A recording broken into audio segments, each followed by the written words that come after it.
Hello അസ്സാം വലൈക്കും, welcome to ഷാസി treats. ഇന്ന് നമ്മൾ ചെയ്യുന്നത് ഒരു അടിപൊളി പഴയകാല മിഠായിയാണ്. ഞാൻ ചെറുതായിരിക്കുമ്പോഴെല്ലാം വളരെയധികം കഴിച്ചിരിക്കുന്ന ഒരു മിഠായിയാണിത്. എത്ര പേരുടെ ചൈൽഡ്ഹുഡ് മെമ്മറീസിൽ ഈ മിഠായി ഉണ്ട് പറയൂട്ടോ. അപ്പോൾ ഈ മിഠായി നമുക്ക് എളുപ്പത്തിൽ വീട്ടിൽ തയ്യാറാക്കാം. അതിനായിട്ട് ഒരു ബൗളിലേക്ക് 1.5 കപ്പ് അളവിൽ മൈദ ചേർത്ത്. ഞാനിപ്പം 250 ml മെഷറിംഗ് കപ്പിലാണ് എടുത്തിരിക്കുന്നത്. മെഷറിംഗ് കപ്പില്ലാത്തവർ സാധാരണ ഗ്ലാസ്സിലായാലും അളന്നെടുത്താൽ മതി. ഇതിലേക്ക് ആവശ്യത്തിനുള്ള ഉപ്പ് ചേർത്ത് കൊടുക്കുക. ഇനി ഇതിലേക്ക് ഒരു 2.5 ടേബിൾ സ്പൂൺ അളവിൽ ഓയിൽ ചേർത്ത് കൊടുക്കുക. ഞാൻ ഇപ്പോൾ സൺഫ്ലവർ ഓയിലാണ് ചേർത്തിരിക്കുന്നത്. വെളിച്ചെണ്ണ ചേർത്താലും കുഴപ്പമില്ല. ഇനി ഇത് പൊടിയും ഓയിലും എല്ലാം കൂടിയിട്ട് നന്നായിട്ട് മിക്സ് ആക്കിയിട്ടെടുക്കുക. പുട്ടിന് വെള്ളം നനച്ചിട്ട് എല്ലാം കൂടി മിക്സ് ആക്കൂലേ, അതേപോലെ കൈവച്ചിട്ട് നന്നായിട്ട് മിക്സ് ആക്കിയിട്ടെടുക്കുക. ഓയിൽ ഈ മൈദൻ്റെ എല്ലാ ഭാഗത്തേക്കും എത്തുന്ന രീതിയിലേക്ക് കൈകൊണ്ട് മിക്സ് ആക്കിയിട്ടെടുക്കുക. മിക്സായി കഴിഞ്ഞാൽ ഇതേപോലെ കൈ വെച്ചിട്ട് പ്രസ്സാക്കിയിട്ട് എടുക്കുമ്പോൾ ഇതേപോലെ വേണം. തൊടുമ്പോൾ അങ്ങ് പൊടിഞ്ഞു പോവുകയും വേണം. ഈ രീതിയിലാണ് നമ്മൾ ഓയിൽ ഒഴിച്ചു കൊടുക്കേണ്ടത്. അപ്പം നിങ്ങൾ എടുക്കുന്ന അളവിൽ ഒരളവിൽ ഓയിലായാലും വെളിച്ചെണ്ണയായാലും ചേർത്ത് കൊടുക്കുക. ഇനി ഇതിലേക്ക് ആവശ്യത്തിന് വെള്ളം ഒഴിച്ചിട്ട് ചപ്പാത്തി മാവെല്ലാം പോലെ ചെറിയൊരു ലൂസ് തന്നെ, ചപ്പാത്തി മാവിൻ്റെ അതേ ഒരു ടൈപ്പ് തന്നെ കുഴച്ചെടുക്കുക. ഓവറായിട്ട് ലൂസ് വേണ്ട, ചപ്പാത്തി മാവിൻ്റെ എല്ലാം പോലെ തന്നെ കുഴച്ചെടുക്കുക. കുറച്ചായിട്ട് വെള്ളം ചേർത്ത് ഒന്ന് കുഴച്ചെടുക്കാം.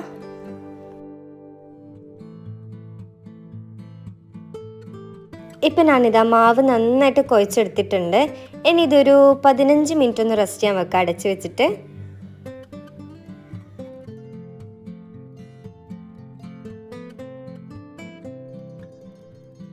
ഒരു 15 മിനിറ്റിന് ശേഷം നമുക്ക് ഈ മിഠായി തയ്യാറാക്കി തുടങ്ങാം. ഇപ്പം മാവെല്ലാം നല്ല സോഫ്റ്റായിട്ട് തന്നെ വന്നിട്ടുണ്ട്.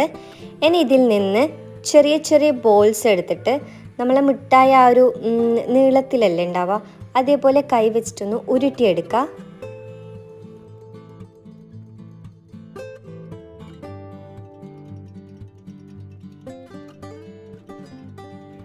ഈ ഒരു ഷേപ്പിലാണ് ഉണ്ടാവുക. കൈ വെച്ചിട്ട് എല്ലാം കൂടിയിട്ട് ഈ ഒരു ഷേപ്പിൽ തന്നെ നമുക്ക് റോൾ ചെയ്തിട്ട് ഉരുട്ടിയെടുക്കാം.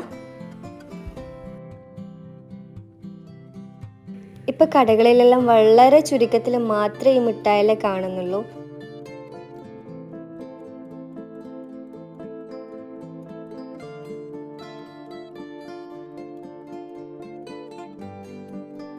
അപ്പോൾ എല്ലാ മാവും ഞാൻ ഇതേപോലെ റോൾ ചെയ്തിട്ട് എടുത്തിട്ടുണ്ട്. ഈ ടൈം തന്നെ ഞാൻ ഓയിൽ ചൂടാകാൻ വേണ്ടിയിട്ട് വെച്ചിട്ടുണ്ട്. നമ്മളിത് റോൾ ചെയ്ത് ആ ഓയിലേക്ക് ചേർത്ത് കൊടുത്താലും മതി. ആദ്യം ഹൈ ഫ്ലെയിമിൽ വെച്ചിട്ട് ഓയിൽ നന്നായിട്ട് ചൂടായ ശേഷം ലോ ടു മീഡിയം ഫ്ലെയിമിൽ വെച്ചിട്ട് നമ്മൾ ഈ സ്നാക്ക് ഈ മിഠായിൻ്റെ റോള് ഇട്ട് കൊടുക്കുക. എന്നിട്ട് ലോ ടു മീഡിയം ഫ്ലെയിമിൽ വെച്ചിട്ട് തന്നെ ഇത് ഫ്രൈ ചെയ്തിട്ടെടുക്കണം. ഹൈ ഫ്ലെയിമിൽ വെച്ചിട്ട് ഫ്രൈ ചെയ്യരുത്. കാരണം ഹൈ ഫ്ലെയിമിൽ വെച്ച് ഫ്രൈ ചെയ്ത് കഴിഞ്ഞാൽ പുറം ഭാഗം വേഗം കളർ ചേഞ്ച് ആയിട്ട് മൊരിഞ്ഞ് വരും, പക്ഷെ ഉൾഭാഗം സോഫ്റ്റ് ആയി പോകും. അതുകൊണ്ട് ലോ ടു മീഡിയം ഫ്ലെയിമിൽ വെച്ചിട്ട് വേണം ഇത് ഫ്രൈ ചെയ്തിട്ട് എടുക്കാൻ വേണ്ടിയിട്ട്. ഇതേപോലെ ടൈം എടുത്ത് ചെയ്യുമ്പോഴാണ് ഈ മിഠായിക്ക് നല്ല ക്രഞ്ചിയായി ക്രിസ്പിനെസ് ഇതിന് കിട്ടുന്നത്. അപ്പോൾ ഇതേപോലെ തന്നെ ചെയ്തെടുക്കുക. ചെറുതായിട്ട് ഇതേപോലെ ഗോൾഡ് കളറായിട്ട് വരുമ്പം, ചെറിയൊരു കളറ് ചേഞ്ച് ആയിട്ട് വരുമ്പം നമുക്ക് കോരിയിട്ട് ഒരു പ്ലേറ്റിലേക്ക് ഇട്ട് കൊടുക്കാം.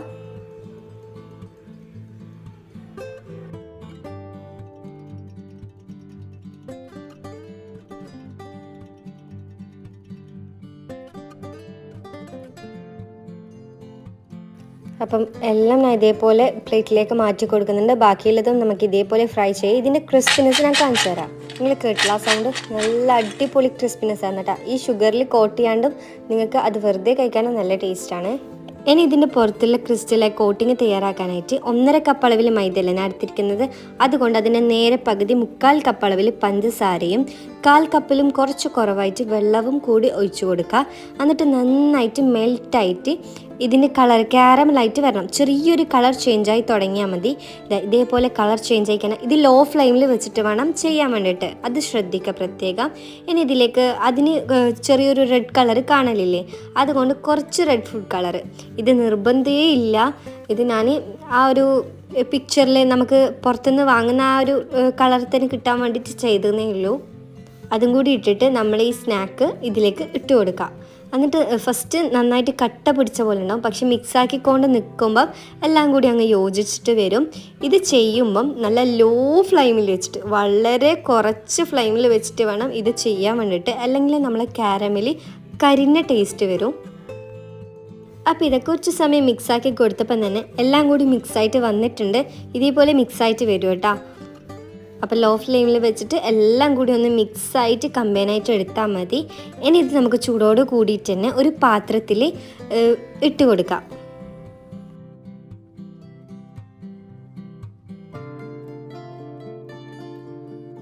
ഇതേപോലെ വിടർത്തി പരത്തി ഇട്ട് കൊടുക്കുക, എന്നാൽ പരസ്പരം ഒട്ടിപ്പിടിക്കാതെ കിട്ടും.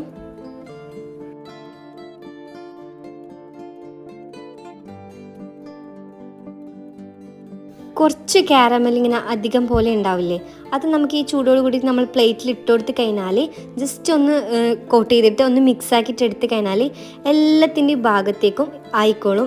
ഇതേപോലെ, അതായത് ചൂടോട് കൂടിയിട്ട് തന്നെ ഒന്ന് ചെയ്തെടുത്താൽ മതി. അപ്പം മൈദ എടുക്കുന്ന അത് നേരെ പകുതി അളവിൽ തന്നെ പഞ്ചസാര എടുക്കാൻ വേണ്ടിയിട്ട് ശ്രമിക്കുക. എന്നാൽ നന്നായിട്ട് കോട്ടായിട്ട് കിട്ടും. അത്രയും കോട്ടിങ് വേണ്ടെങ്കിൽ മാത്രം പഞ്ചസാര കുറച്ച് കൊടുക്കുക. എന്നാൽ ഇപ്പം ഇതേപോലെ മിക്സ് ആക്കിയിട്ട് വെക്കുന്നുണ്ട്. എന്നിട്ട് നമ്മൾ പ്ലേറ്റിൽ തന്നെ നന്നായിട്ട് പരത്തി ഇട്ട് കൊടുക്കുക. ഇനി ഇത് ചെറിയ ചൂടോട് കൂടിയിട്ട് നമുക്ക് അടർത്തി എടുക്കാം. പിന്നെ ഇത് ഇട്ട് കൊടുത്ത പ്ലേറ്റ് നിങ്ങൾ പേടിക്കൊന്നും വേണ്ട കേട്ടോ. കുറച്ച് ചൂടുവെള്ളം ഒഴിച്ചിട്ട് കുറച്ച് സമയം വെച്ചാൽ മതി, ആ കാരമലൊക്കെ പ്ലേറ്റിൽ നിന്ന് ഇളകിപ്പോയിക്കോളും. അപ്പോൾ ഇതാ നമ്മളെ മിഠായി അടിപൊളി തന്നെ തയ്യാറായിട്ടുണ്ട്.